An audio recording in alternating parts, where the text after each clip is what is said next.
জুইগোপা থানার ভারপ্রাপ্ত আরক্ষী বিষয়া মহোদয় কালি 12টার আগতে নির্দেশ দিছে যে নৌকাবিলাক যেহেতু নদীত আছে আপনার তাত মাছ মারিয়ে থাকে এটাও সিহঁতক বন্ধ কৰক। ঠিক আছে, আমি তেতিয়াই আহিছোঁ।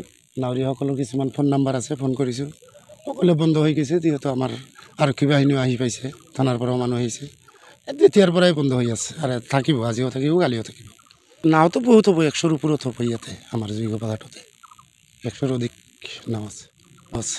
কমপ্লিট সৰকাৰি নিৰ্দেশ মানিবই, আমাৰ ইয়াত মানে আগেও মানিছে, এতিয়াও মানিবই।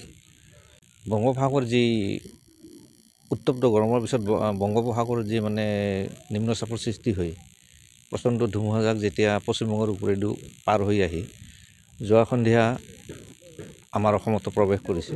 বিশেষকৈ নামনি অসমৰ আমাৰ জুইগোপাত প্ৰৱেশ মানে আমি ধুমুহাজাক পাইছোঁ কালি, ধুমুহা বৰষুণজাক। আৰু ইতিমধ্যেই আমি জানামতে বঙাইগাঁও প্ৰশাসনে 144 ধাৰা জাৰি কৰি এই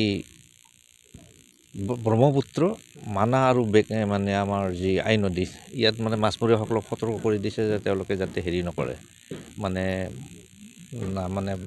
নদীৰ মাজলৈ মাছ মাৰিবলৈ নাযায়, এইটোত সতৰ্ক কৰি দিছে।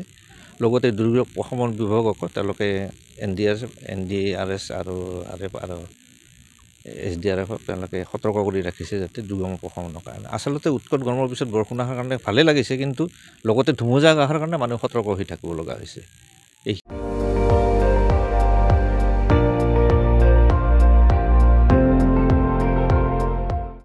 আপুনি চাই আছে ND24, সৰ্বশ্ৰেষ্ঠ নহয়, সৰ্বোত্তমৰ দৌৰ।